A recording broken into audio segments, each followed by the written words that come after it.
sesión. Las actas número 119 quedan a disposición de los señores diputados y las actas 120, 121, 122 y 123 están a disposición de las señoras y señores diputados. Cuenta. Voy a solicitar al abogado de la comisión que dé lectura a la cuenta, por favor. Gracias, presidente. Se han recibido los siguientes documentos. Oficio del director del Instituto de Desarrollo Agropecuario, por el cual informa sobre la situación de financiamiento del proyecto de riego asociativo Rincón A de usuarios de la comuna de Doñihue en la región del Libertador General Bernardo Higgins. Y un oficio del director nacional del Instituto de Desarrollo Agropecuario, por el cual informa sobre los efectos negativos que produjeron las lluvias extemporáneas ocurridas entre los días 31 de enero y 1 de febrero del presente año. No hay más documentos en la cuenta, señor presidente. Muchas gracias, señor secretario. Ofrezco una pregunta acerca de cuentas, diputados, diputadas.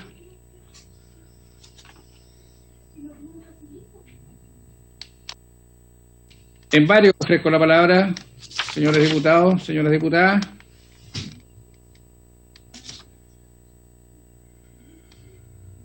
Bueno, si no hay... La señora La diputada Sepúlveda. Diputada Sepúlveda tiene la palabra. Muchas gracias, presidente.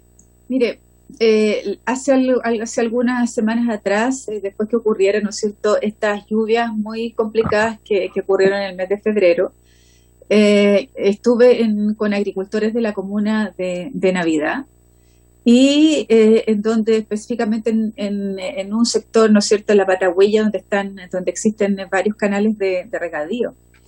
Y a partir, ¿no es cierto?, de la información que entregó la ministra y también el Seremi de Agricultura en su minuto, ¿no?, de la ayuda que iba a haber para los agricultores de alrededor de 200.000 pesos por agricultor, que era sin duda absolutamente insuficiente. Ellos hicieron un listado, todos pequeños agricultores, ¿no es cierto?, que son usuarios de INDAP. Entonces, lamentablemente, no le llegaron ni al 10% de los agricultores que estaban solicitando la ayuda, presidente. Entonces, si fuera posible, yo puedo enviarle el listado de aquellas personas, ¿no es cierto?, que agricultores, y además estaba toda la asociación de canalistas en ese minuto en la reunión. Entonces, lo hicimos en un lugar grande, apartado, en la mitad del camino, en estos tiempos de pandemia.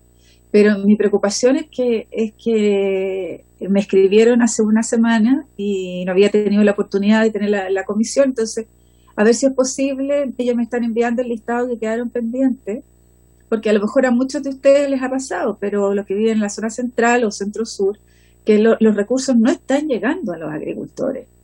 Entonces están los grandes anuncios, por su intermedio al ministro Andrés Meneses, ¿no es cierto?, nuestro ministro permanente en la comisión.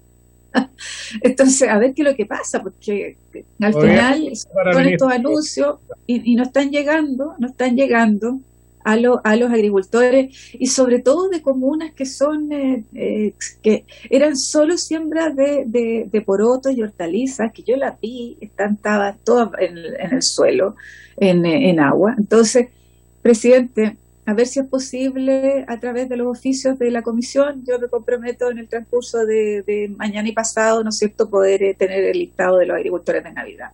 Gracias, presidente. Bueno, señora diputada, usted haga llegar los antecedentes al secretario y nosotros oficiamos al ministerio. Muchas gracias. Como decía antes, nos corresponde ahora continuar con la sesión que tiene por objeto el estudio del proyecto de ley en origen de mensaje, que introduce modificaciones y prorroga la vigencia de la ley 18.450, que aprueba normas para el fomento de la inversión privada en obras de riego y drenaje.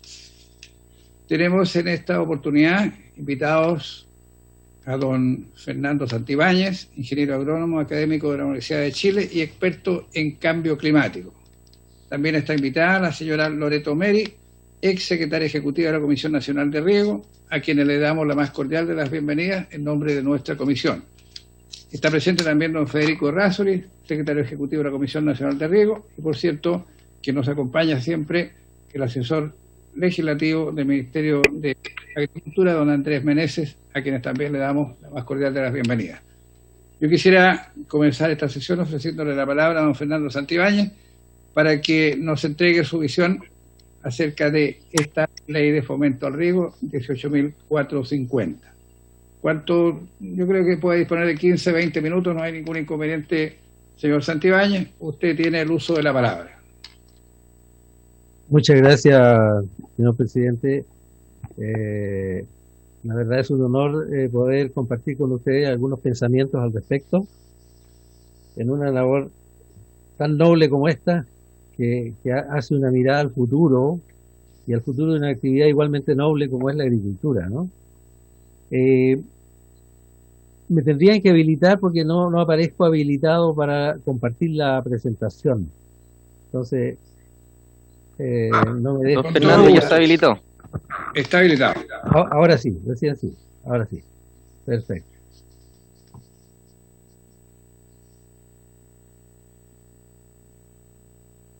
A ver. Ahí sí.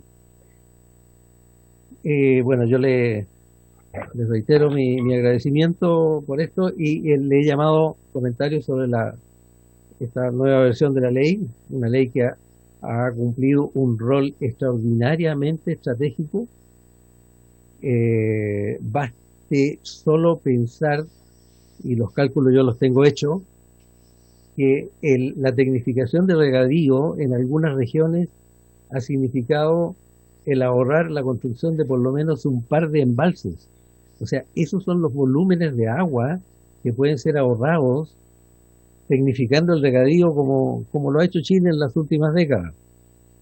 Por lo tanto, en el futuro esto va a cobrar mayor vigencia, considerando el agobio que el cambio climático nos trae respecto de los recursos hídricos. Por eso que me permití ponerle al rescate de la agricultura frente al cambio climático. Porque la verdad no es una metáfora, la agricultura es una actividad extraordinariamente amenazada, no solo en Chile, en el mundo, por el cambio climático. Antes de hacerles a ustedes algunos comentarios que yo tengo sobre las modificaciones propuestas, me gustaría quitarles 5 minutos para revisar algunos antecedentes de cuál es el problema que tenemos respecto de la disponibilidad de agua y cuánto el cambio climático está siendo un factor extraordinariamente negativo al respecto. Fíjense, ahí tienen ustedes, cada punto representa la lluvia promedio de 30 años, cada punto representa los 30 años hacia atrás en la región metropolitana, específicamente Santiago. Como ustedes pueden ver, estuvimos en algún momento cerca de los 400 milímetros, fíjense ustedes, entre los años 20 y 40. Luego comenzó a bajar hacia los 60, que fue una década muy seca, y estuvimos en los 250 milímetros como promedio. ¿No es cierto? Esto es lo que se llama el año normal, el promedio de los últimos 30 años.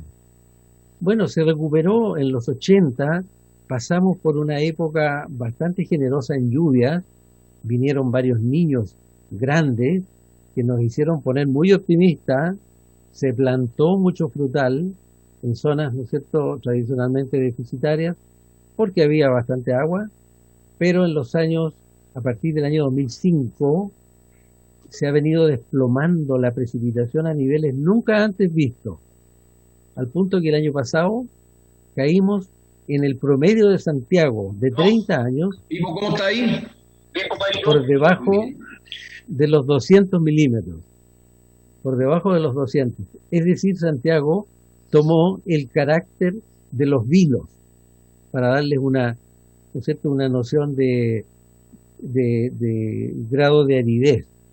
Bueno, a esto es lo que hemos llamado mega sequía, una mega sequía que ya no sabemos si es sequía.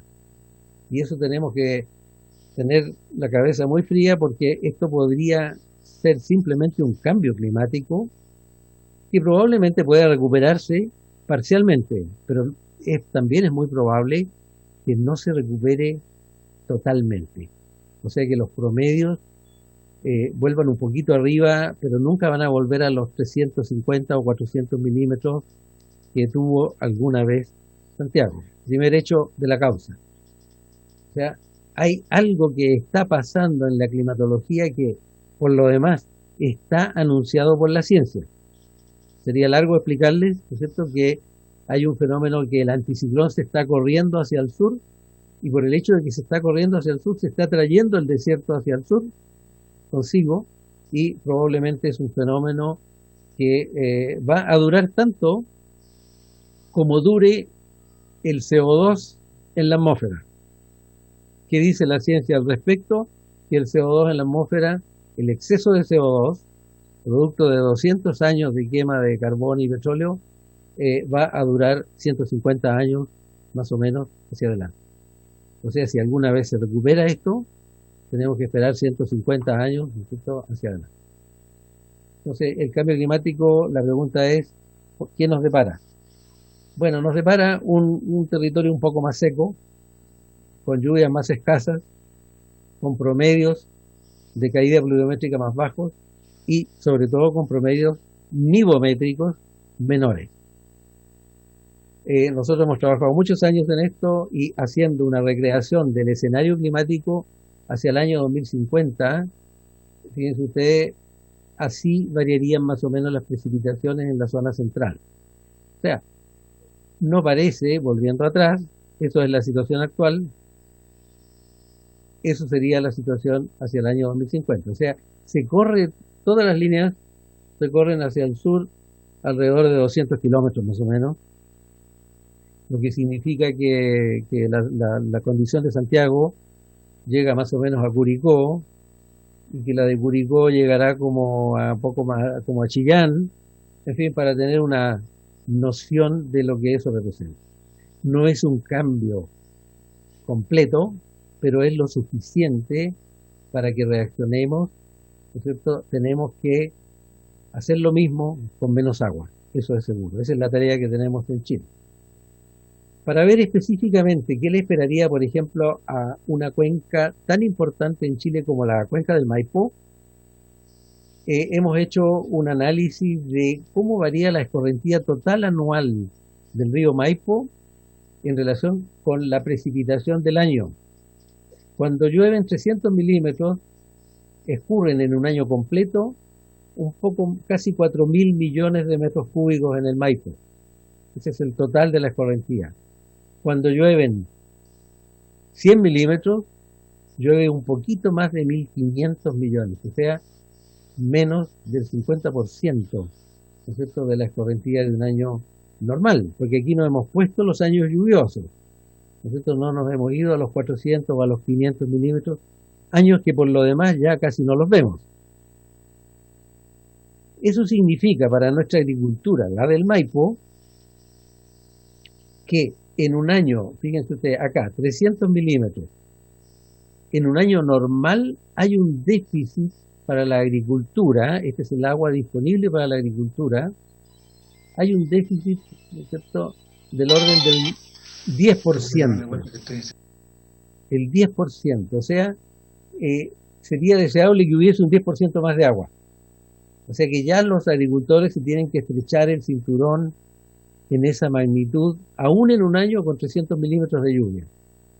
Bueno, y ese déficit va creciendo, vean ustedes, hasta con el caudal mínimo que está en azul, acá, el mínimo histórico, ya la estrechez llega a niveles angustiantes, que fue lo que ocurrió el año 2019, vean ustedes, ahí está, prácticamente, donde llegamos a valores tan bajos como 70% de déficit de agua de riego. Eso significa que en un año tan seco como aquel, podríamos regar el 30% de lo que hay plantado en la región metropolitana. Eso es, la verdad, insostenible.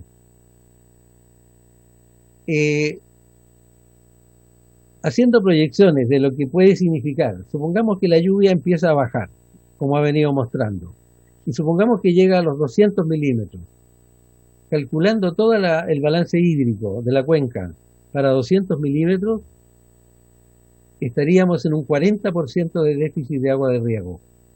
O sea, los agricultores tendrían asegurado el 60% del agua, nada más. Y si esto siguiera bajando por debajo de los 200, bueno, podríamos llegar a déficit de 60, 70, ¿no es cierto?, por ciento lo cual sencillamente pone en jaque a la agricultura. Esto tiene dos caminos: o hay un déficit que se instala de manera permanente, o puede significar una reducción de la agricultura, como se ha observado en otras regiones, como se ha observado en Petorca, o como se ha observado en Copiapó, donde este fenómeno ya ha venido operando como tal. Bueno, eso es lo que tenemos que evitar. Y yo felicito al Congreso de que esté discutiendo esta ley, porque esta ley va exactamente apuntando al corazón del problema. Esta ley va hacia crear un instrumento que permita fomentar una agricultura con menos agua. Producir lo mismo, ese es el imperativo, con menos agua. Y eso no lo pueden hacer los agricultores solos. Es imposible, en ninguna parte del mundo ha ocurrido así.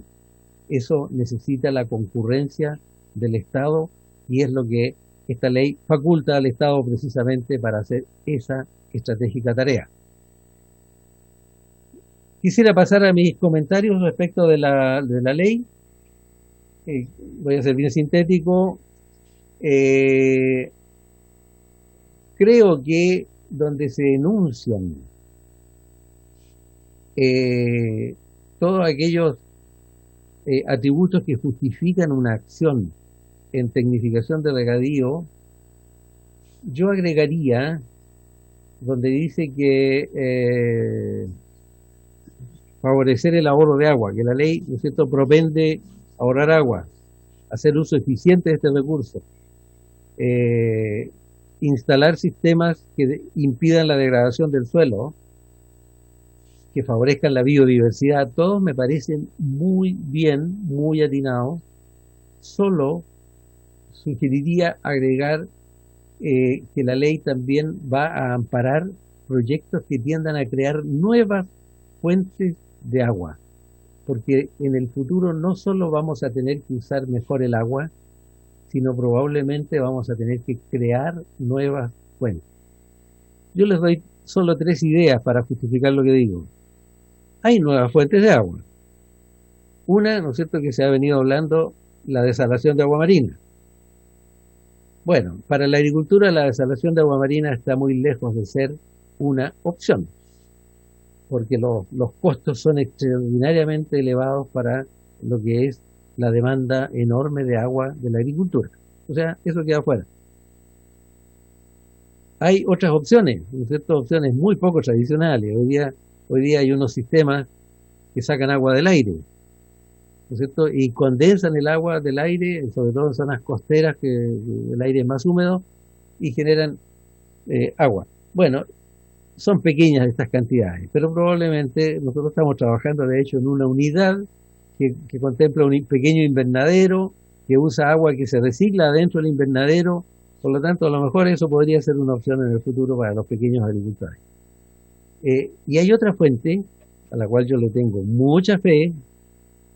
Me he informado y hemos hecho algunas experiencias que tienen que ver con lo que llamamos cosecha de agua en gran escala.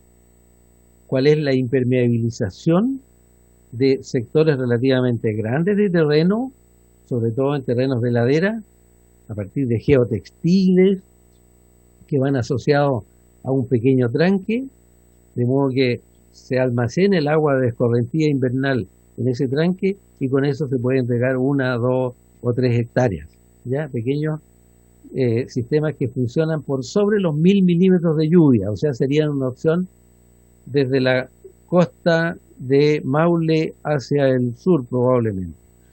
Bueno, como pueden surgir esos u otras iniciativas, yo ya dejaría la ley con la puerta abierta hacia estas iniciativas que crean nuevas fuentes no tradicionales de agua. Donde se habla en la página 10, se habla de un ahorro de agua, lo cual me parece muy aceptado. Solo a mí me surge una duda, que creo que hay que ser más explícito, donde habla de que el caudal ahorrado, el agricultor podría renunciar a esta porción del agua que él está ahorrando ¿no es cierto? Transferirla, en fin, lo cual en los hechos representaría una cierta reducción de los derechos de agua, ¿no es cierto? Una sinceración de lo que él realmente necesita. La pregunta es si es transferido o constituye un nuevo derecho de agua, como se sugiere en la ley, que podría constituir nuevos derechos. La pregunta es ¿quién administra este proceso? No me parece tan claro. A mí me parece que está muy bien esto, apunta muy bien al tema, porque creo que la ley solo será efectiva si promueve este tipo de cosas. Pero creo que hay que ser muy explícito en indicar cómo se administra esto, quién administra este proceso. El agricultor recibe como compensación solo la adjudicación del proyecto de tecnificación de regadío o algún otro tipo de incentivo por aquello, si es que está cediendo parte de sus derechos de agua por ahorro. El propio agricultor podría postular a ser usuario de los derechos excedentarios una vez ejecutado un proyecto, o le sería vetado. En caso de que no, ¿quiénes serían los beneficiarios del ahorro del agua? En fin, creo que se hace necesario una mayor clarificación en la ley, esto porque podría ser hasta una fuente de conflicto. Esto tiene que ser muy bien regulado, ¿no es cierto?, para que la ley produzca un buen resultado y no acreciente, con la ayuda del Estado, lo cual sería lo peor, las inequidades entre grandes y pequeños productores. Es decir, si un gran productor, aunque la ley en realidad no está orientada a grandes productores, pero ya con 150 hectáreas se entiende que podría ser un productor importante, recibe la ayuda, hace el proyecto, genera derechos excedentarios y él mismo tiene la prioridad en el uso de esos derechos. Bueno, eso podría acrecentar las inequidades en el acceso al agua, y yo creo que hay que velar porque eso no ocurra. El ahorro de agua, hay que definir un poco más lo que es ahorro de agua, creo, en la ley, porque es ahorro por unidad de terreno, o sea, el concepto de eficiencia, aun cuando sea en una escalita muy pequeña, puede ser un gran ahorro, o es el agua total ahorrada en un proyecto, que es a la escala de todo el proyecto, ¿cierto? En ese caso hablamos de cantidad total de agua ahorrada por el proyecto. Si es por el total, se favorecerían más los grandes proyectos en desmedro de los proyectos de escala menor, lo que puede hacer perder el sentido social que está teniendo esta ley y el cual celebro enormemente, ¿no es cierto?, la focalización entre los medianos y pequeños agricultores. Esto es especialmente relevante si vemos esta ley como un poderoso instrumento de adaptación al cambio climático. Creo que Chile puede decir con orgullo que tiene un tremendo instrumento de adaptación al cambio climático, que es esta ley. Creo que es necesario considerar un mayor peso negativo en el puntaje de nuevas puestas en riego cuando se prevé un impacto ambientalmente negativo. Por allí lo sugiere la ley, pero creo que no está suficientemente explícito. Por ejemplo, proyectos en pendientes muy fuertes, proyectos que afectan la biodiversidad local, proyectos que se ejecutan en suelos vulnerables con riesgo de salinización, o incluso proyectos que compiten con competencia potencial con usuarios humanos, especialmente domiciliarios, ¿no es cierto? Ejemplo, lo que nos ha pasado en Petorca, ¿no es cierto? En Petorca, donde ha habido una competencia que nadie deseaba, pero se produjo.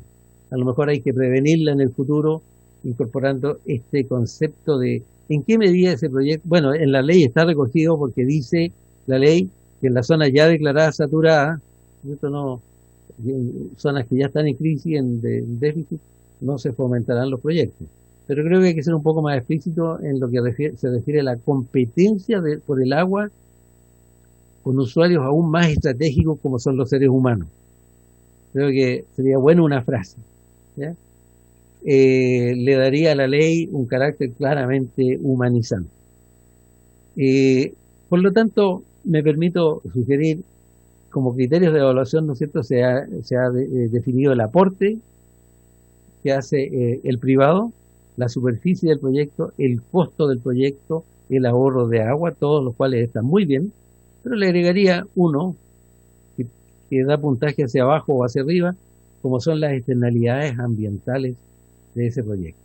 Para proyectos de mejora de riego, o sea, de proyectos de riego ya existentes, considerar positivamente los futuros escenarios de cambio climático, discriminando al menos sectores según su exposición al cambio climático, dándole alguna mayor prioridad a sectores más expuestos al cambio climático. Esto es una propuesta que hay que establecerla con mucho más rigor, pero alta proporción, ¿no es cierto? Alta exposición, Valparaíso, Atacama, media, región metropolitana Biobío, y baja de la Araucanía al sur, ¿no es cierto? Tienen distintos grados de amenaza, ¿no es cierto?, los agricultores según la zona geográfica en que estén. Bueno, la ley y sus modificaciones constituyen un instrumento estratégico en la sobrevivencia de la agricultura, y lo pongo en esos términos, porque si en un valle como el Maipo, que tomamos como ejemplo, vemos que podrían quedar 40.000 hectáreas sin acceso al agua de riego, eso es una catástrofe, ¿no es cierto? Esta ley va a jugar un tremendo rol social, como lo ha jugado, y a hacer un significativo aporte económico que este sector, ¿no es cierto?, está salvaguardando el significativo aporte económico que la agricultura hoy día está haciendo en la economía nacional, siendo la segunda fuerza exportadora, ¿no es cierto?, y considerando que la agricultura juega un rol social irreemplazable. Muchas gracias. Muchas gracias, don Fernando Santibáñez, por su excelente presentación, y mucho le agradecería a la comisión que nos haga llegar a nuestra secretaría, ¿no es cierto?, a la señora Teresa, la presentación que nos ha hecho en esta tarde. Reitero los agradecimientos y pasamos a ofrecerle la palabra a la señora Loreto Meri, ex secretaria ejecutiva de la Comisión Nacional de Riego. Podría, presidente, disculpe. Presidente. Diga, diputados. Habla Lincoln por acá. No, si es posible, el expositor anterior dijo que habló de una competencia que nadie había querido cuando se refiere a la situación de Petorca. No sé si es posible que me aclarara, disculpe mi ignorancia, a qué competencia se refiere. Diputado, las consultas las hacemos después de que nuestros expositores hagan las presentaciones del caso. Desde ya esto va a quedar anotado para que don Fernando... Sí, pero que después va a venir otro expositor y el tema se va a ir, pues. Siempre se hace... No. Bueno, le ofrecemos la palabra a la señora ex secretaria ejecutiva de la Comisión Nacional de Riego, Loreto Meri. Tiene la palabra, señora Loreto. Buenas tardes, señor presidente. Por su intermedio saludo también a y diputados que están en esta comisión y a sus miembros. Agradecer especialmente a Francisca y a María Teresa que me facilitaron la información para poder participar. Y saludo también a Federico Errázuriz, secretario ejecutivo de la Comisión Nacional de Riego, y a Andrés Meneses, asesor. Yo, más que una presentación, viendo la excelente presentación del profesor Santibáñez, quien fue un gran colaborador cuando yo fui secretaria ejecutiva, le agradezco, profesor. Quiero entregar algunos elementos que nos van a permitir mirar este debate. Primero que nada, señalar que este está cruzado por elementos que no tienen relación directa con esta ley y que es importante señalarlo, como es, por ejemplo, los derechos de aprovechamiento de agua privada, que es parte de nuestro Código de Agua vigente desde el año 81 y que por lo tanto es un elemento que tenemos que considerar. Aun cuando en el año 2016 la Cámara de Diputados aprobó por amplia mayoría una modificación de este código donde se priorizaba el consumo humano y el saneamiento y el caudal ecológico antes de prorratear los derechos de aprovechamiento en sus diferentes usos. Eso aún está en trámite y discusión en el Senado, por lo tanto es un elemento que queda al margen de esta ley. Lo mismo pasa con la información. No tenemos censo como en el año 2009, cuando se aprobó una modificación importante anterior a la ley de fomento. Muchos de sus articulados son los que están vigentes, y ahí sí contábamos con el censo del 2007 y teníamos, por lo tanto, un panorama claro de cuál era nuestro sector y hasta dónde deberíamos ir. Y, por último, la falta de un estudio de impacto ambiental, de un estudio de impacto real de la ley de fomento, que tampoco hasta la fecha se ha realizado. Tenemos que considerar que los estudios realizados son estudios de resultados de la ley de fomento, de la aplicación de la ley de fomento. Por lo tanto, ahí deberíamos tener en consideración la disponibilidad hídrica existente por cuenca, el impacto que genera, por ejemplo, en las aguas subterráneas, en los ecosistemas, etcétera. Y esos tres elementos no están presentes hoy día, por lo tanto, no podemos cruzarlo en esta discusión, ya que están al margen de lo que se discute actualmente. Es complejo, por tanto, hablar de una ley de fomento que puede incorporar elementos centrales como son cambio climático en todos sus componentes, territorialidad y gobernanza. Sin embargo, esto no tiene que desanimarnos, muy por el contrario. Ya hay un avance muy importante respecto de esta propuesta de ley, que no tiene el énfasis en el incremento a la superficie de riego, que era la ley que está vigente y que lo tiene hasta el día de hoy, y una exigencia, por lo tanto, para la institución que administra la ley. Hoy el contexto es un contexto distinto, tenemos una necesidad en el sector, en la agricultura, de adaptarnos al cambio climático. Y en esa adaptación al cambio climático, donde tenemos escasez hídrica y tenemos sequía, esa mega sequía que hablaba nuestro profesor Santibáñez, la ley ha jugado un rol fundamental en estos últimos años. Lo ha jugado siempre desde el punto de vista social, económico, estratégico dentro del sector. Pero hoy, más que nunca, es uno de los elementos fundamentales para poder entregar un mejoramiento en seguridad de acceso al recurso hídrico y en hacer un uso más eficiente, que es lo que requerimos. El profesor Santibáñez se refería a la necesidad de, efectivamente, poder mantener la producción del sector. Bueno, tenemos que buscar cómo hacemos más y mejor producción, pero con menos agua. Eso es lo que nos está demandando hoy día el escenario que tenemos. Por lo mismo, a mí me hace sentido que una política pública debe tener metas concretas. Y eso es probablemente lo que le debemos exigir a este instrumento de fomento. Vale decir, ponernos unas exigencias acorde al desempeño que esperábamos de esta ley. Realistas, por supuesto, pero una vez que tengamos resultados, ¿cuánto vamos a tecnificar? ¿En qué periodo vamos a lograr esas metas?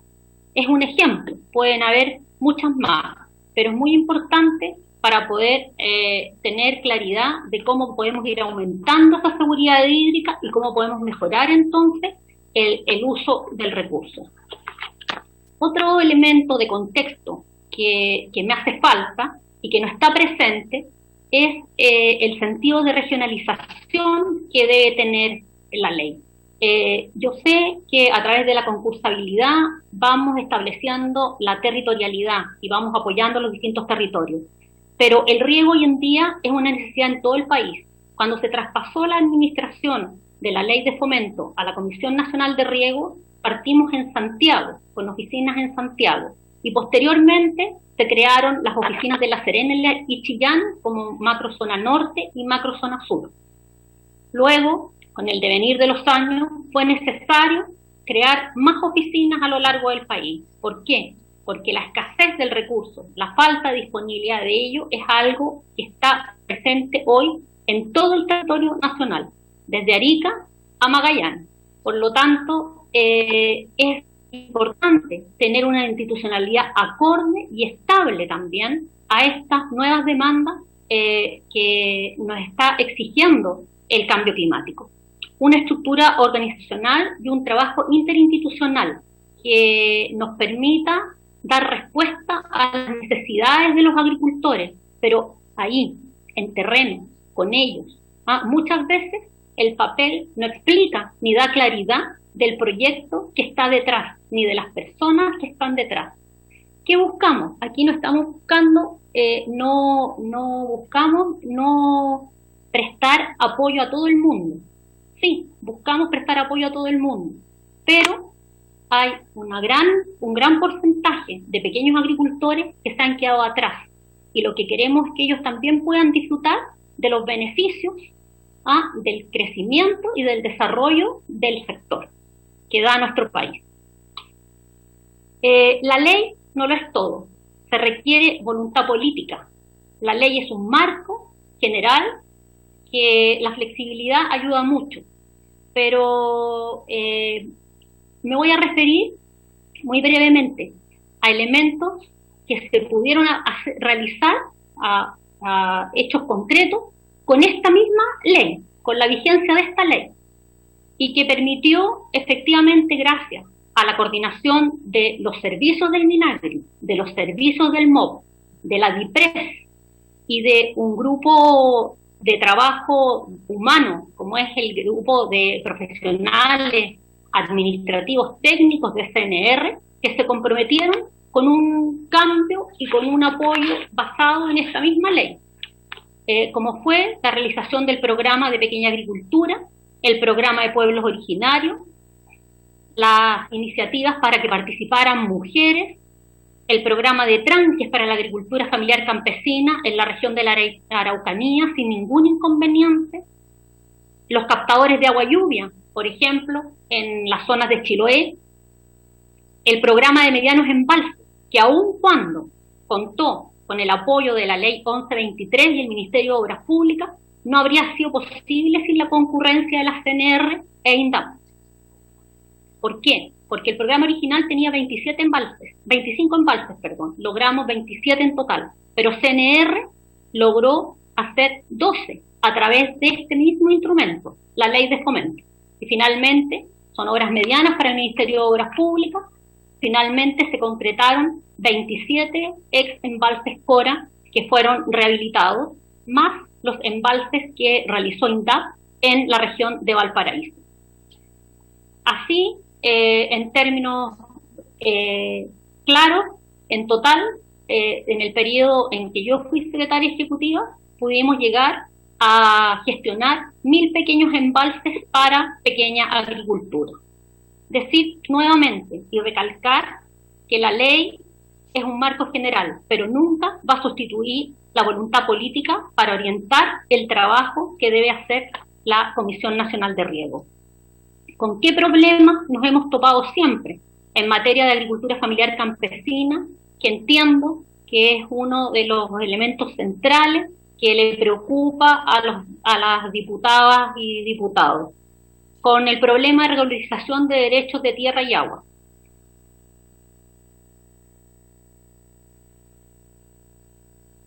Con el problema del financiamiento, el copago, con que efectivamente no contamos con consultores y de alguna forma buscamos cómo hacer grupos de proyectos para que un consultor los sacara adelante. Y con algo que no es menor, que es la capacitación, la entrega de efectivamente las herramientas para que ese desarrollo pueda ser sustentable y sostenible en el tiempo.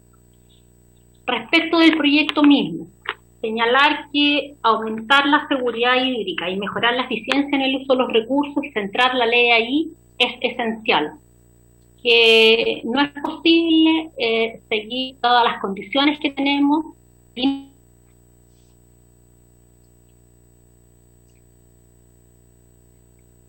tiene problemas con el audio, Loreto. No se escucha. Tenemos algún problema con el audio, ¿eh? Sí, se quedó pegada. Un problema de conexión. Erika, ¿la puedes llamar? Puesto enseguida, pero podría salir y entrar. Sí, por eso, dile.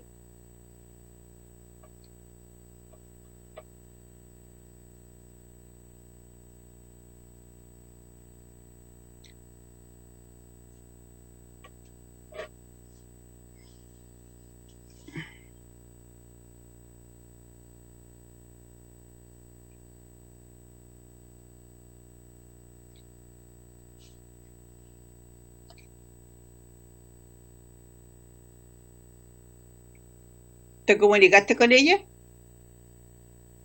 Estoy en eso, Ya. señora Loreto.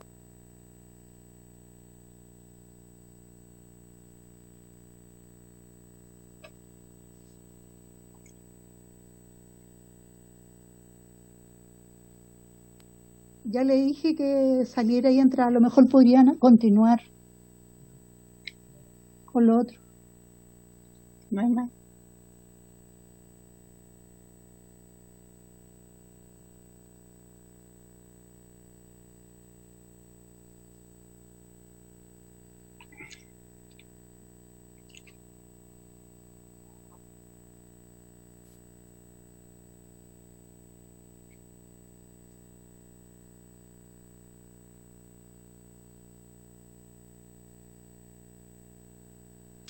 ¿Quién más tenía de invitado? Bueno. Yo creo que mientras... No hay, podrían hacer las preguntas a don Fernando Sí, mientras tanto. justamente. Mientras se conecta ella, vamos a ofrecer la palabra a las diputadas y diputados, sin perjuicio que ya hizo una consulta al diputado Alinco. ¿Alguna intervención, alguna consulta, diputados? ¿Tienen la palabra? Diputado Urrutia, tiene la palabra don Ignacio Urrutia. Sí, presidente, muchas gracias. Había saludado ya a Fernando Santibáñez, lo vuelvo a hacer, y también pero se nos fue, digamos, la otra persona. No, yo presidente, quería consultarle a Fernando, porque si hay una persona que es reconocida en Chile, por lo menos, reconocida para mí, por lo menos, como un experto en temas climáticos, de Fernando Santibáñez. Yo cada vez que tengo que hacer algún pronóstico, no sé, en el campo de siembra, lo que sea, primero veo lo que ha dicho Fernando Santibáñez con respecto a lo que viene el año antes de hacer nada. Y la consulta que le quiero hacer, más que ligado al proyecto mismo, es un poco a la exposición que él hizo con respecto a que hay mucha gente, no un poco gente, sino que mucha gente. Hay gente que dice que este cambio climático llegó para quedarse. Y hay otra gente que dice que este cambio climático es cíclico y que estamos en una etapa cíclica, que llevamos 10 años, 11 años, y que esto que estamos viviendo hoy día ya ocurrió en el pasado. No sé hace cuántos años, pero ya ocurrió. Entonces, que cada cierta cantidad de años, cada 10 años o 12 años, tenemos años secos y después tenemos años lluviosos. La verdad es que yo hace tiempo que no me acuerdo, digamos, de tener años lluviosos, porque además la memoria de uno es relativamente corta.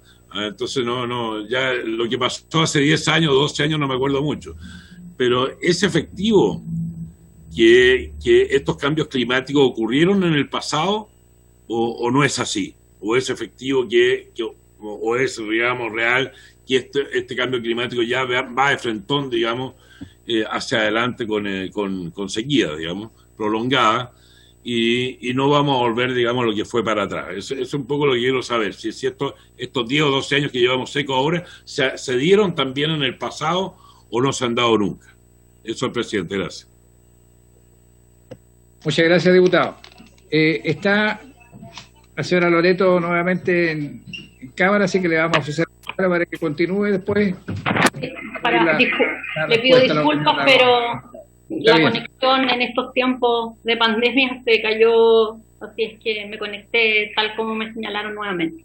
Me estaba refiriendo ya al proyecto de ley en sí, decirles que me parece bien la limitación a los propietarios de más de 200 hectáreas, referido a los otros segmentos.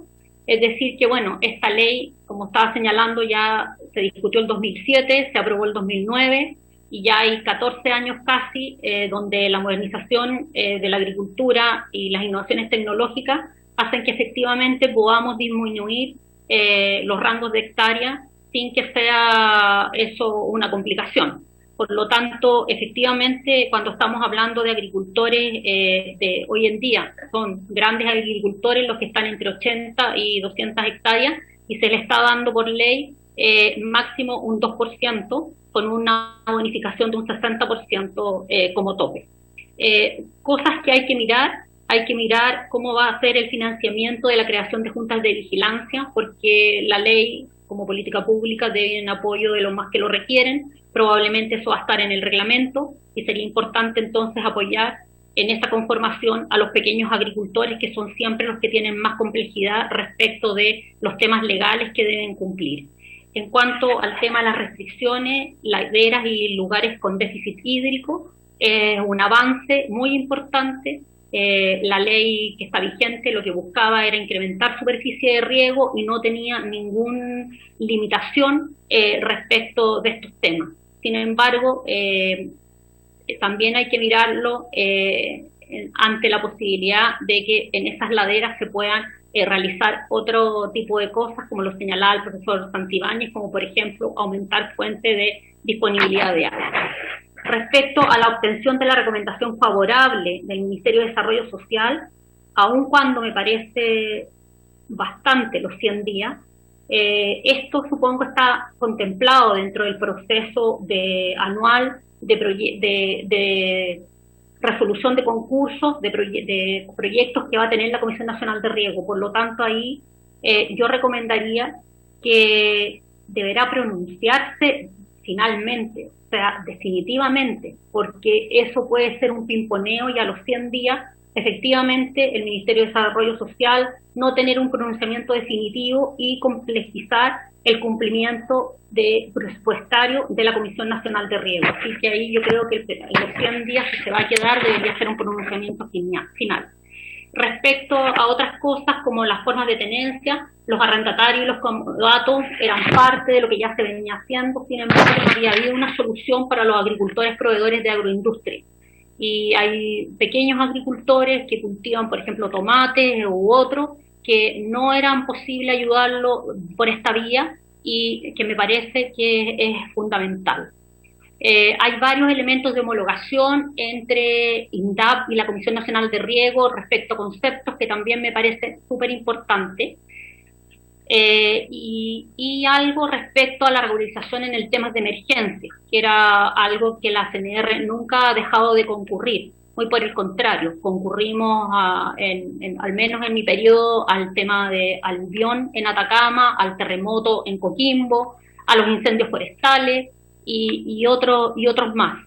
Sin embargo, me preocupa que no haya aumento en el programa especial para agricultura familiar campesina, el que está señalado en 400 UF. ¿Y por qué me preocupa? Porque los recursos son globales y por lo tanto son los mismos, salen dentro del presupuesto que tiene en general la ley de fomento. Y fue precisamente ese programa especial el que nos permitió en el gobierno anterior hacer la diferencia y apoyar a la pequeña agricultura INDAP. Respecto a el concepto de ahorro de agua, comparto lo señalado con el profesor Santibáñez.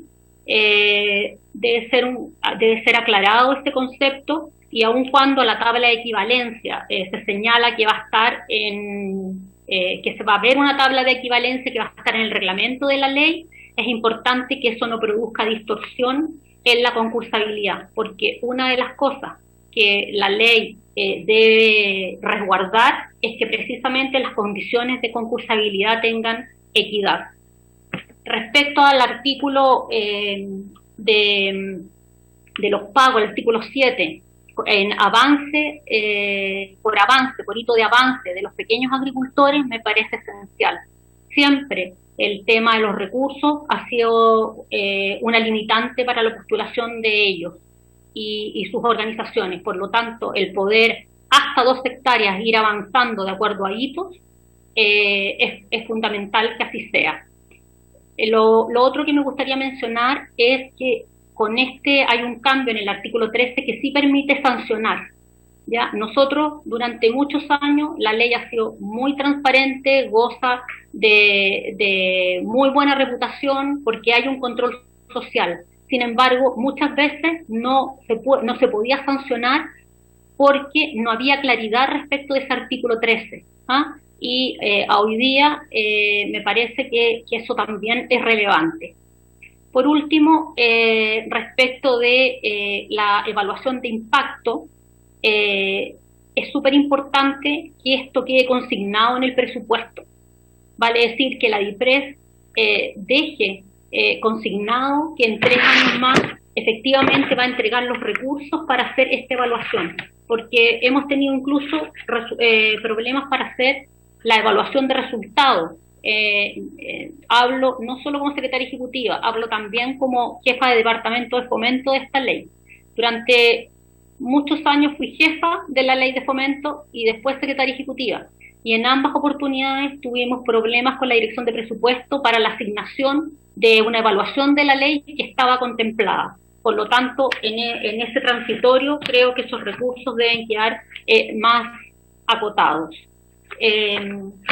Finalmente, quisiera referirme que también está en el proyecto que me han enviado el tema de la planta en la CNR. Se habla de la necesidad de que el jefe de división sea un ADP de tercer nivel, y eso es absolutamente compatible con la función que desarrolla, con la responsabilidad que un jefe de departamento de una ley de fomento tiene. Por lo tanto, me parece razonable que sea parte de la ADP, y hay requisitos para poder llenar 2 grados que nunca se han podido utilizar porque los requisitos vienen del año 70 y que se está pidiendo que se rechace, lo que también es absolutamente concordante.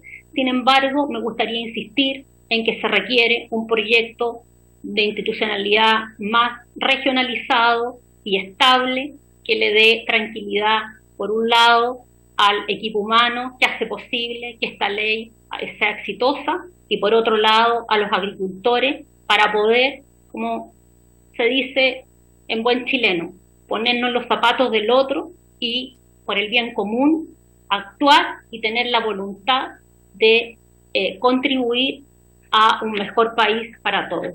Muchas gracias, señor presidente. Gracias a usted, señora María Loreto Meri, por su exposición. Ha sido muy clara, y aprovechamos esta ocasión para ofrecer la palabra a nuestras diputadas y diputados. Tienen la palabra, señores diputados, los que deseen hablar. Diputada Alejandra Sepúlveda.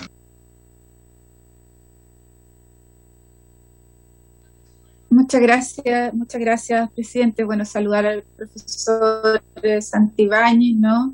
Y gracias por estar hoy día con nosotros, y un abrazo grande a Loreto, que nos alegra mucho tenerla hoy día acá en la comisión. Primero de las palabras del profesor, ¿no? Yo creo que y la noté casi textual, que dice que ojalá que esta ley, ¿no es cierto?, lleve equidad en términos de los derechos de agua, y que los proyectos tengan un sentido social, ¿no? O sea, que este instrumento, no sé, que es tan importante, el fomento al riego, tenga este sentido social y de equidad. Y además el poder siempre que los usuarios, el consumo humano sea protegido, por lo menos eso fue lo que yo entendí. Y la pregunta es, bueno, yo creo que esta ley no nos ha ayudado mucho a la equidad. Yo creo que hemos avanzado, pero no nos ha ayudado mucho a la equidad. Por eso que a nosotros nos preocupa esta ley, porque es una ley muy potente. Entonces, cuando uno ve los campos chilenos, ¿no? Y a lo mejor usted como profesor, esta diferencia, ¿no?, entre la pequeña agricultura y la agricultura más grande, lo que tiene que ver fundamentalmente con tecnificación. Los agricultores tienen aguas superficiales, tienen aguas profundas, porque la mayoría tienen pozo, pero además de tener pozo, tienen riego tecnificado. Entonces, yo creo que esta ley, fíjese que no ha contribuido mucho a eso. Y nosotros lo hemos hecho mal. Yo creo que nosotros aquí en la comisión lo hemos hecho mal. Porque no hemos logrado focalizar. No hemos logrado focalizar. Y yo tengo mucho temor, y lo digo así, a pesar de que yo tengo mucho temor a que volvamos a cometer los mismos errores. Y creo que esta ley vuelve a cometer los mismos errores. A mí me gustaría tener como de alguna manera un homólogo, sacarle todo lo de riego a INDAP y colocárselo aquí, y que esta ley sea la pata de riego del INDAP. Que sea eso. Y yo creo que la única forma de lograr equidad, si nosotros lográramos tener una ley que fuera la pata de riego, esta ley en la pequeña agricultura, nosotros podríamos tener una equidad, ¿no es cierto?, y de alguna manera un desarrollo productivo un poco más armónico en el país. Pero yo quiero irme a Petorca, profesor. Yo no sé si usted ha podido hacer un estudio de Petorca, de lo que ha ocurrido con los paltos en Petorca, y que si tiene y que si nos pudieran entregar cómo la ley 18.450 ha incorporado inversiones en Petorca y cuáles han sido sus consecuencias. Y si usted nos pudiera relatar precisamente qué es lo que pasa en Petorca y las complicaciones que tenemos ahí, cómo podríamos homologar esto, el cambio climático ahí, cómo se va trasladando al sur, ¿no? O sea, tenemos el cambio climático, pero al mismo tiempo la presión productiva en Petorca y de ahí hacia el sur. Y a Loreto Meri, con su tremenda experiencia en la Comisión Nacional de Riego, los puntos críticos para la pequeña agricultura, Loreto, que yo creo que estamos haciendo un vis a vis de lo que conversamos tantas veces, ¿no?, en la Secretaría, y que a mí me cuesta, a mí no me gustaría que tuviera que fuera aparejado como con la voluntad política, ¿no? Al contrario, yo creo que cómo hacemos que sea lo más objetivo posible, en donde no necesitemos la voluntad política, porque si yo voy a ver a Federico, ahí tengo que es difícil, entonces no voluntad política, sino que fuera la institucionalidad que tuviera que ir ahí porque la ley se lo mandata, la ley se lo mandata. Entonces yo creo que ¿cómo hacemos que esta ley, de una vez por todas, que lo conversamos tantas veces Loreto en tu oficina por su intermedio presidente, hagamos este cambio sustancial hacia la pequeña agricultura? Me preocupa la capacitación, o sea, ¿qué piensas tú? ¿Cómo es que se te ocurre a ti incorporar para que la capacitación en la pequeña agricultura, pero además los proyectistas, que nunca pudimos conseguir que hicieran proyectos para la pequeña agricultura, nunca se pudo conseguir? Entonces se va por lo más fácil o lo que más reditúa, que tiene que ver con los proyectos más grandes. ¿Y cómo focalizamos, Loreto? ¿Cómo focalizamos? Y yo creo que nuestra sugerencia, lo hemos conversado, es decir, mira, de 40 hectáreas hacia abajo. De 40 hectáreas hacia abajo. No más que eso. Y además de los tiempos en que estamos pensando de ocupar esta ley. Me parece absolutamente excesivo estos 12 años, excesivo. Y porque además nosotros conocemos a la DIPRES cómo hacen la evaluación. La DIPRES solo se preocupa plata, ¿no es cierto?, versus y eso no es todo. Porque ¿quién nos da de alimento? ¿Quién nos alimenta? ¿Quién produce todo lo que hoy día necesita el país? La pequeña agricultura, no es la grande. La grande es una agricultura de exportación que además ya ha tenido suficientes recursos. Entonces, ¿cómo focalizamos, Loreto, a la pequeña agricultura? Gracias, presidente. Muchas gracias, señora diputada. Ofrezco la palabra a la diputada Emilia Nullado. Gracias, presidente. Yo quiero centrarme en lo que señaló doña Loreto, y la verdad es que confirma la preocupación que ya manifestamos en la primera sesión al inicio de este estudio, que nos preocupa y en los cuales ella agrega algo que es muy importante, que la modificación al Código de Agua respecto a los derechos de aprovechamiento de agua todavía es una ley que no está aprobada, por lo tanto también eso debiera haber estado ya realizado para que podamos sostener con mayor precisión un proyecto tan importante como es la modificación o la prórroga de esta ley. Y lo otro, que era tan necesario el 2009 cuando se hace esta modificación, que ellos contaban con antecedentes del censo agropecuario, lo que nosotros todavía hoy día está en construcción. Por lo tanto, creo que hay una responsabilidad política del gobierno de poder querer prorrogar sin contar con antecedentes que permitan proyectar y tomar decisiones. Lo tercero que se señala, y que es la falta de estudio de impacto ambiental, por lo tanto también es poder saber cómo en ciertas formas se ha estado afectando el medio ambiente y cuál sería la proposición, que no la escuchamos, al menos de parte del Ejecutivo cuando nos hace esta presentación, y cuál también solicitamos que haya el antecedente mucho más específico que los generales. Y yo quiero centrarme en lo que señala también la diputada Alejandra Sepúlveda, que es importante revisar cuál es el impacto que esta va a tener con esta modificación pequeña que se ha introducido, donde la agricultura familiar campesina seguramente, a pesar de los intentos que se hizo en el cual le tocó a doña María Loreto estar a cargo como secretaria ejecutiva. Y la verdad es que todavía la agricultura familiar campesina, como los pueblos originarios, hay una debilidad que ella lo señala, y es importante también de qué manera el Ejecutivo va a responder con respecto a la tenencia de la tierra, con respecto a la regularización del agua, pero también el copago, el financiamiento que ésta debiera tener, porque efectivamente hasta las 40 hectáreas de riego básico la pequeña agricultura familiar campesina tiene estas complicaciones. Por lo tanto, estos tramos debieran también estar en cierta forma, si vamos a querer focalizar y tener y tal vez tener una ley que le permita apoyar esta realidad que existe, entonces tiene que haber también consideraciones de parte del Ejecutivo. Por eso es importante que este estudio se siga analizando, porque el Ejecutivo va a tener que escuchar la situación real que vive la agricultura familiar campesina, los pueblos indígenas, donde es necesario hacer una revisión. No podemos llegar y aprobar señalando que los 12 años son importantes para una proyección de mediano plazo, pero sin embargo, con la falta de antecedentes, en lo personal a mí me preocupa, y porque también en el territorio del cual provengo, las comunidades indígenas, la pequeña agricultura familiar campesina ha tenido muchas dificultades de poder tener recursos por esta vía a través de la ley que hoy día estamos discutiendo. Gracias, presidente. Muchas gracias, diputada. Sigue ofrecida la palabra, señoras diputadas y diputados. ¿Alguien más desea intervenir?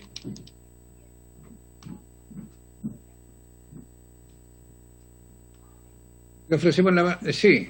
Don Jorge Sabac, diputado Sabac, tiene la palabra. Bueno, agradecer las exposiciones de Loreto Meri y don Fernando Santibáñez, un honor tenerlos aquí en la comisión por su tremendo aporte. Bueno, señalar que la focalización que se pretende hacer, señalar que cerca del 80% de los fondos de esta ley históricamente se han destinado a los pequeños agricultores. Y como señalaba ayer también un expositor, aquí hay una gradualidad inversa, es decir, hay el 2% de bonificación van a recibir las personas que tengan entre la mayor cantidad de hectáreas. Pero es necesario compatibilizar lo social con lo económico, porque también los empresarios medianos hacen un aporte importante, ¿no es cierto?, en impuestos al país, con los impuestos que después se van a financiar las políticas públicas, de manera que yo no soy partidario de dejarlo afuera, porque podemos pensar en una mayor focalización, es decir, estamos hablando del 80% de los recursos de esta ley van a la pequeña agricultura, podríamos quizás pensar en aumentarlo, pero no dejar afuera a quienes tienen entre 80 y 200 hectáreas, porque ellos también hacen si bien es cierto, reciben el 2% de los fondos de esta ley, también es un impulso para que ellos aporten a la economía. Y con eso también el Estado recibe más fondos, más impuestos que permiten, ¿no es cierto?, financiar los proyectos sociales. De manera que creo que se puede perfectamente complementar ambos finalidades, una finalidad social y una finalidad económica. También señalar que preguntar en realidad a nuestros invitados si estos proyectos también pudiéramos, como lo dijo nuestro presidente, ¿no es cierto?, que cerca del 85% del agua lluvia se va al mar, y a pesar de todas las obras de riego que se han hecho, la gran mayoría del agua se va al mar. Y hay otros países donde retienen el agua mediante represas inflables, que a lo mejor pudiera ser una solución también para, sobre todo, las zonas de secano, donde podemos tener una ley de riego, pero no hay agua. Entonces, creo que a lo mejor con este sistema pudiéramos retener el agua que va al mar antes de que llegue al mar y poder destinar algún caudal de esa agua para generar algunos tranques o algunos embalses. Los 4 ríos de la zona central, el Maule, el Biobío, el Tolten y otro río de la región de la Araucanía, vierten al mar cerca de 1.000 metros cúbicos por segundo. Para alimentar toda la agricultura del Norte Grande se requieren 350 metros cúbicos por segundo, para dar un orden de magnitud, es decir, 1 a 3. Por lo tanto, creo que habría que pensar también en que esta ley pueda financiar obras de intervención en los cauces de los ríos para poder destinarlo sobre todo a las zonas de secano, donde este tipo de proyecto, este tipo de ley, la verdad es que no aplica mucho, porque si bien se unifican obras de riego y supone que hay agua, pero si no hay agua no podemos hacer obras de riego. Por lo tanto, creo que también debiera abrirse esta iniciativa a proyectos innovadores en materia de los cauces de los ríos. Muchas gracias, presidente. Gracias a usted, señor diputado. Ofrezco la palabra, diputadas, diputados. Diputada Sepúlveda, tiene la palabra. Presidente, yo no quiero ponerme con el diputado Sabaj, ¿no? Pero yo creo que hay que objetivizar lo que tiene que ver con las distintas información que nos ha dado la propia Comisión Nacional de Riesgo. El listado que nos dio, ¿no es cierto?, de empresas, por lo menos, y pedimos que cada uno lo pudiera realizar en su región. Entonces es impresionante la cantidad de empresas, ¿no es cierto?, que hoy día, como Conchitoro, etcétera, que están ocupando la ley de riesgo, ¿no? Y no son los pequeños agricultores. Entonces, la Biblioteca del Congreso en este minuto está haciendo un estudio, ¿no es cierto?, de los antecedentes que nos entregaron, y lo que nos está pidiendo el profesional de la biblioteca, que necesitan más información de poder saber las superficies físicas totales de cada beneficiario entre los años 2010 y 2020. Entonces, si Federico, ¿no es cierto?, tuviera la gentileza de poder entregarnos los antecedentes en relación a las superficies físicas de los beneficiarios, que es lo que le falta a la Biblioteca del Congreso para entregarnos la información a cada uno de los diputados en relación a las personas que recibieron el beneficio de la ley. Eso, presidente, si fuera posible, a don Andrés Meneses y a don Federico Errázuriz, que además es un requerimiento de la biblioteca para poder entregarnos los antecedentes a nosotros. Gracias, presidente. Gracias a usted, diputada. Bueno, ya le transmitimos directamente, ¿no es cierto?, Andrés, la inquietud, ellos están presentes, así que esperamos que la información llegue a la biblioteca. ¿Alguien más desea hacer uso de la palabra? Presidente. ¿Don Ramón? Sí. Tiene la palabra don Ramón. Sí, no, muy brevemente yo quiero agradecerle a doña María Loreto y a don Fernando sus exposiciones que contribuyen obviamente a cimentar la importancia que tiene la aprobación de este proyecto. A mí me sorprende cómo hay parlamentarios que viven del pasado de alguna manera, cuando lo que tenemos que hacer es proyectar este proyecto a lo que va a ser en términos de focalización hacia los pequeños agricultores. A mí me duele también que haya grandes empresas que estén en los listados, pero precisamente este proyecto lo que viene es a corregir eso, no viene a otra cosa, viene a focalizar en los pequeños agricultores. Y cuando se aduce, porque yo veo que aquí hay parlamentarios que, aunque les traigamos todo, el resultado del censo agrícola, pongamos más plata, focalicemos en un 300% de los pequeños, van a votar en contra. ¿Por qué? Porque son de oposición. Entonces, solamente decir que el censo agrícola tocaba el año 2017, y el gobierno de la presidenta Bachelet, de usted, diputada querida Emilio Nullao, no lo hizo. Entonces, no nos pidan a nosotros que actuemos en virtud de cosas que el gobierno que le correspondía hacerlo el año 2017 no lo hizo. Y este gobierno lo va a hacer. Entonces, yo lo que creo que aquí este es un proyecto que está focalizando correctamente. No he oído a ni uno de quienes han sido invitados transversalmente que estén en contra del proyecto, y sin embargo veo parlamentarios que van a votar en contra. Y eso me sorprende, porque es como... no sé en realidad cómo calificarlo, pero yo espero que podamos ir avanzando y agradecer, porque a veces yo entiendo que hay personas que las invitan y uno esperaría que fueran más críticos con el proyecto, pero el proyecto es tan objetivo, tan focalizador, tan enmendador de los errores que pueden haber habido en el pasado, que creo que les agradezco profundamente a doña María Loreto de gran ejecución durante su cargo, y a don Fernando por siempre la información tan notable que nos entrega y nos da además un aire de esperanza para este año que no vamos a volver al año 2019. Eso nomás, presidente, muchas gracias. Muchas gracias, diputado señor Barro. Le quiero ofrecer la palabra, diputada Sepúlveda, ¿no? Sí. Yo lo único que quiero decir es que yo vivo mucho del pasado. Yo vivo mucho del pasado y no lo voy a negar nunca, porque eso me permite tratar de vivir mejor, correctamente el futuro y ser capaces de analizar el pasado, una de las grandes cualidades del ser humano. Lo segundo es que a nosotros nos interesa, por lo menos a mí y gran parte también de la oposición, de aprobar este proyecto. ¿Cómo no lo vamos a aprobar si uno de los instrumentos más importantes es focalización? Es obvio eso, es importante para nosotros. Si lo que ocurre es que nosotros vamos a hacer indicaciones, y esas indicaciones esperamos que con eso, con lo que aprendimos del pasado, tengamos un mejor futuro para la pequeña agricultura. Gracias, presidente. La palabra, Gracias. presidente. La palabra, presidente Jenny Álvarez. Jenny, tiene la Gracias. palabra Jenny Álvarez. Gracias. Gracias, presidente. No, sumarme a lo que acaba de decir Alejandra, la diputada Sepúlveda. La verdad es que nosotros aquí, nadie ha dicho que no va a aprobar este proyecto. Nadie.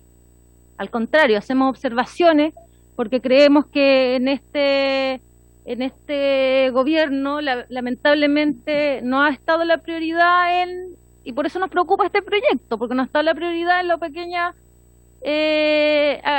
agricultura, y claro, eso nos hace añorar el pasado, pues, cuando intentamos hacer tantas cosas y nos resultaron, y hoy día escucho de parte de algunos colegas los mismos discursos y la misma postura, y que sencillamente estamos en contra de lo que era el superproyecto del nuevo Ministerio de Agricultura y Pesca. O sea, tuvo que decirle todo Chile, de Arica a Punta Arenas, que ese proyecto era malo, que todo lo que se estaba planteando aquí para hacer un cambio y mejorar el área del Ministerio de Agricultura era un mal proyecto. Pero los argumentos son los mismos hoy día de algunos colegas. Y para que los que vean esta sesión no se queden con la idea de que nosotros estamos en contra, solo queremos mejorar este proyecto, que no queremos, porque a lo mejor algunos no palpan la realidad de lo mal que está la pequeña agricultura, y sobre todo cuando hablamos del tema riego y agua. Y lo que queremos nosotros es que cada día aquellos que tienen menos oportunidades estén mejor, por un lado, y por el otro, para que se repliquen las experiencias que nos hablaba nuestro amigo de Ancud, de que la gente pueda volver a vivir de la pequeña agricultura. Si le damos la posibilidad, podemos hacer transformaciones con respecto a esta área tan importante, sobre todo en nuestro país. Así que eso, presidente, apoyamos este proyecto y esperamos mejorarlo, porque no es tan malo como el del nuevo Ministerio de Agricultura y Pesca, un poquito mejor. Gracias, presidente. Muchas gracias, diputada. Le ofrezco la palabra a don Fernando Santibáñez, si quiere referirse a alguna de las intervenciones de las señoras y señores diputados, por favor. Sí, muchas gracias, presidente. Bueno, es gratificante ver que a pesar de las diferencias hay consensos, ¿no? Consensos que son importantes en una materia tan importante para Chile, como lo han expresado con toda claridad todos los honorables diputados. Yo creo que yo, como académico, me felicito de todo lo que he escuchado acá. Es altamente constructivo para el país lo que se está haciendo, con los matices que enriquecen la discusión, y eso es normal. Respecto de las consultas que don René hizo, y la voy a contestar en conjunto con las que hacía la diputada Alejandra Sepúlveda, a quienes saludo cordialmente. En realidad el caso de Petorca es un caso que ha pasado a ser emblemático en Chile, que muestra nuestra capacidad como país, nuestra incapacidad de prever el futuro, ¿ya? Hay países desarrollados que tienen centros especializados de lo que se llama prospectiva, y que son centros constituidos pequeños, pero que están haciendo permanente pensamiento sobre los 10 próximos años, los 20 próximos años, qué va a pasar en lo ambiental, en lo económico, en lo social, de modo de poder ir ofreciéndole al Ejecutivo una visión de cuáles son las crisis que están a puertas y cuáles son los pasos que no hay que dar porque podrían conducirnos a una crisis. Si nosotros hubiésemos tenido aquello, no se habría producido lo que se produjo en Petorca, que fue que, alentados por un periodo muy lluvioso que hubo en los años 80, en que el río corrió y había bastante agua, se plantó, porque había agua para aquello, y se plantó más allá de la capacidad física que tenía esa cuenca, ¿no es cierto? La culpa no la tiene nadie, no la tiene, o sea, si alguien la tiene, probablemente el Estado chileno, que no tiene la capacidad de informar, ¿no es cierto?, debidamente cuál es la variabilidad de un fenómeno, que en épocas favorables no hay que sacar cuentas alegres, y eso fue lo que se hizo. Entonces, probablemente no habríamos cometido aquel error con las grandes pérdidas económicas para unos y con las crisis, ¿no es cierto?, que ha producido, las tensiones que ha producido innecesarias, el hecho de que el hacer pozos muy profundos, como nadie sabe cuáles son las interconexiones que hay por debajo de la tierra, claro, si se seca una noria, es lícito pensar de que fue el pozo profundo el culpable. Probablemente no, probablemente sí, ¿ya? Pero es una discusión inconducente que deriva de nuestra incapacidad de anticiparnos, y es lo que no nos puede seguir ocurriendo a menudo, ¿no es cierto?, como nos ha ocurrido en el pasado. En relación con los cambios que don Ignacio, a quien también saludo, planteaba, claro que sí, el clima siempre ha sido cíclico y ha tenido variaciones, pero los grandes ciclos toman un tiempo extraordinariamente largo. Hoy día, este cambio que estamos viendo, ya el IPCC, que ¿no es cierto?, donde convoca a los mejores científicos de la atmósfera del mundo, el año 2007, ya escribió con plena convicción la ciencia de que este cambio de las últimas décadas se debe a la acumulación de CO2 en la atmósfera. De eso no cabe ninguna duda, ¿ya? Ahora, aunque así no fuera, aunque esto fuese un cambio natural, puede que esta misma condición haya ocurrido hace 12.000 años atrás, pero no había un solo ser humano afectado por aquello. Hoy día es otra Tierra, otro planeta, ¿no es cierto? Por lo tanto, hoy día tenemos que estar mucho más atentos con lo que pasa con nuestro clima, porque el mundo se ha puesto en una vulnerabilidad enorme, dado el desarrollo que exhibe hoy día. Y por último, respecto de la última temática que se conversaba, a mí me parece que nos falta colocar acento en el concepto de vulnerabilidad. Es decir, los usuarios deben ser jerarquizados por vulnerabilidad. Y esa vulnerabilidad está dada por la zona geográfica donde vive, que tiene que ver con la exposición al cambio climático, porque el cambio climático nos está afectando por igual a Ovalle, ¿no es cierto?, que a Osorno. Por lo tanto, hay un factor de discriminación. El tamaño, la escala de la producción, claro que hay consenso, que está en relación con la capacidad de inversión y la capacidad de reacción que tienen los agricultores, donde los pequeños, ¿no es cierto?, tienen mucho mayor vulnerabilidad. La capacidad, la capacitación, en fin. Creo que si nosotros el quinto factor fuese, para seleccionar un proyecto, la vulnerabilidad del sujeto que va a ser beneficiado, creo que eso, y ahí sintetizamos lo social, los impactos ambientales, ¿cierto? Los impactos sociales y el cambio climático, en aquello creo que eso viene a corregir enormemente la focalización que todos esperamos. Muchas gracias, señor presidente. Gracias a usted, don Fernando. Muchas gracias, profesor. María Loreto. Gracias, presidente. Bueno, en términos generales, insistir en la importancia de este instrumento de fomento que es estratégico para la adaptabilidad del sector al cambio climático. Y tal como lo señalaba el profesor Santibáñez, deberíamos tener una ley que fuera capaz de integrar cambio climático, territorialidad y gobernanza.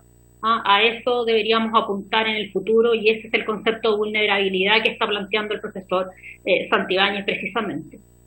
Sin embargo, señalar que en un escenario post-pandémico va a ser mucho más complejo, por lo tanto es la importancia y la necesidad como país de reactivar la economía. No se trata aquí de dejar afuera a un segmento importante que da empleo, que tiene otras externalidades para nuestro desarrollo como país y nuestra economía.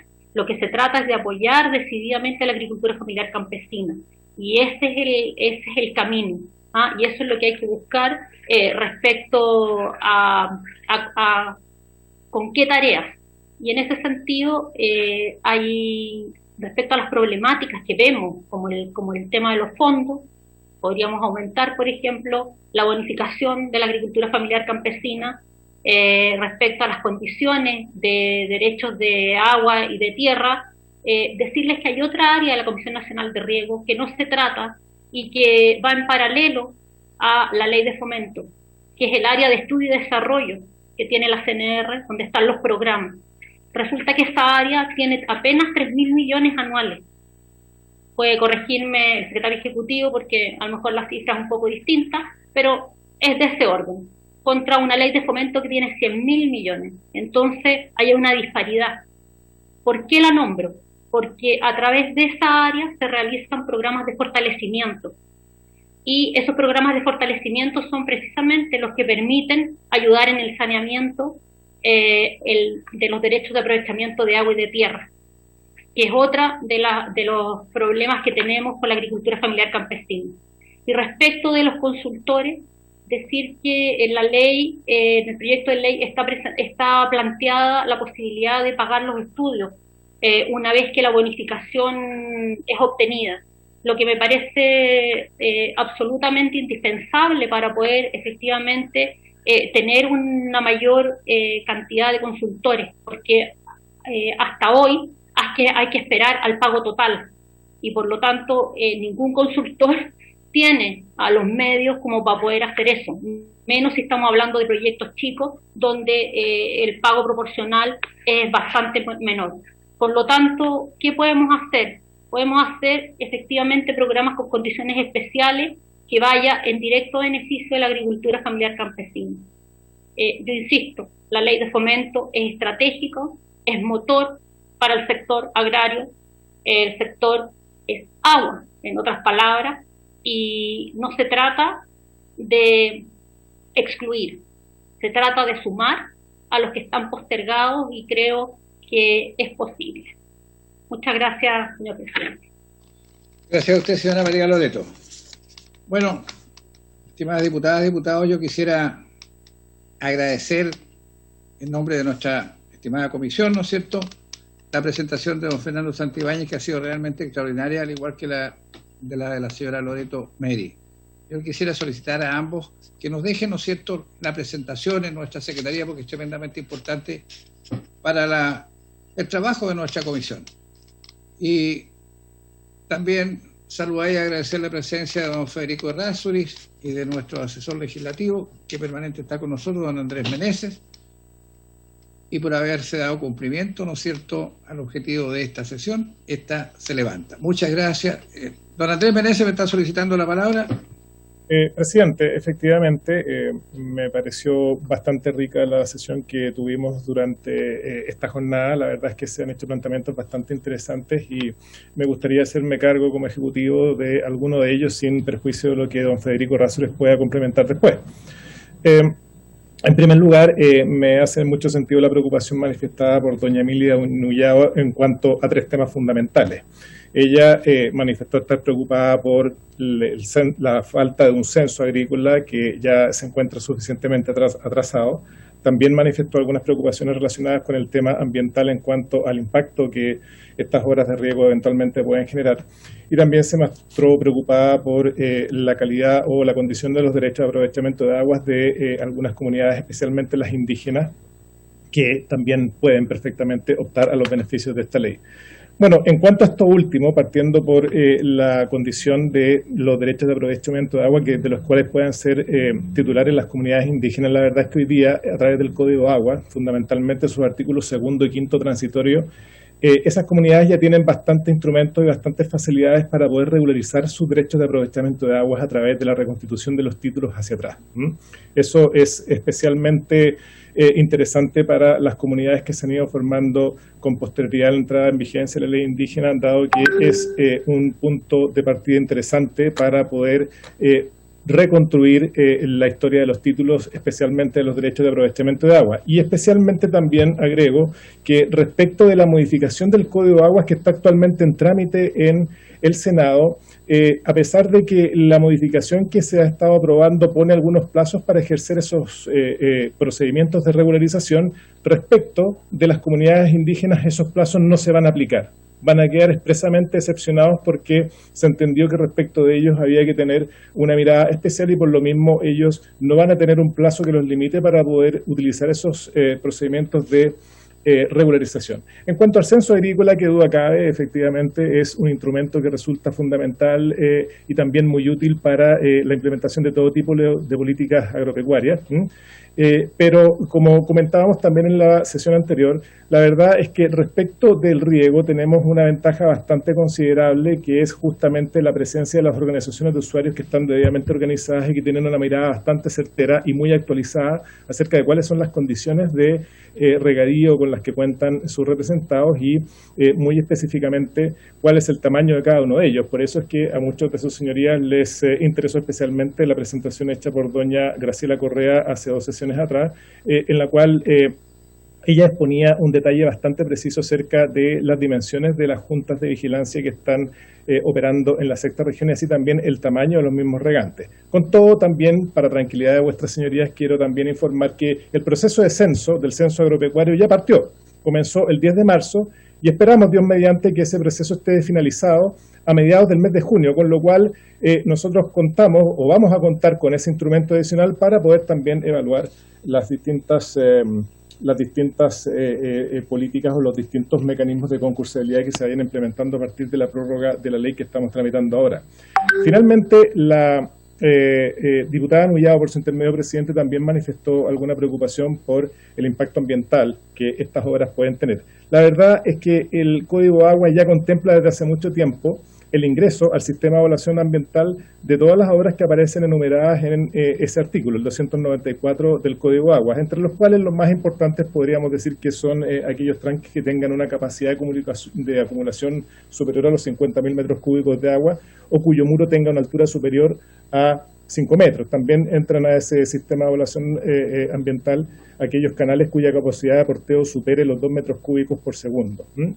En consecuencia, la verdad es que dadas las dimensiones de las obras de las que estamos hablando y dados especialmente el tamaño de los agricultores en los cuales esta modificación a la ley de riego se quiere focalizar, la verdad es que los resguardos ambientales que hoy día ya están establecidos en el Código de Aguas y que se mantienen en la modificación que está en trámite en el Senado, me parece a mí que es una limitante o un contorno bastante seguro para que estas obras de riego no lleguen a ser perjudiciales para el medio ambiente, sino todo lo contrario. Como señalaba el profesor Santibáñez, son un aporte fundamental frente al escenario de cambio climático y de escasez al cual nos estamos enfrentando. Y finalmente, bueno, también un aspecto que ha salido con alguna recurrencia es el de la duración de la ley y de cuál es la actitud que eventualmente podría tener la IPRES frente a las eventuales prórrogas o a las eventuales evaluaciones de impacto que va a tener esta ley. Nosotros ya comentábamos en la sesión anterior de que las disposiciones transitorias del proyecto que ustedes están conociendo contempla la posibilidad de que al tercer año de comenzada la prórroga, la IPRES pueda establecer una evaluación de impacto respecto de cómo ha estado funcionando este instrumento y esa evaluación evidentemente que también va a poder servir para analizar cuáles van a ser las distintas refocalizaciones que se puedan hacer especialmente en el segmento de la pequeña agricultura, que es el foco preferente de la modificación que estamos sometiendo a su consideración. Y con respecto a la preocupación que manifestaba doña Loreto Meri por su intermedio, presidente, en cuanto a las seguridades que tenemos que tener de parte de la IPRES en cuanto a que el instrumento va a seguir funcionando dado esa evaluación que se está estableciendo el tercer año de comenzar la prórroga. La verdad es que esa garantía viene dada por la misma estructura del proyecto que estamos presentando. La prórroga dura 12 años y por lo tanto a lo largo de esos 12 años, año a año tendremos que conversar en la tramitación de la respectiva ley de presupuesto cuáles van a ser los fondos que se le van a asignar a esta ley y en consecuencia cuál va a ser el destino y la focalización que esos fondos van a tener. Muchas gracias, presidente. Muchas gracias, don Andrés Meneses. Le agradecemos su permanente participación y opiniones, ¿no es cierto?, tan importantes. En esa parte es la que estamos en desacuerdo, por presidente, de la última justo. ¿Perdón? Bien, como lo estaba diciendo antes, estimadas diputadas y diputados, no habiendo más que tratar, ponemos término a esta sesión por haberse dado cumplimiento al objeto de la misma. Muchas gracias.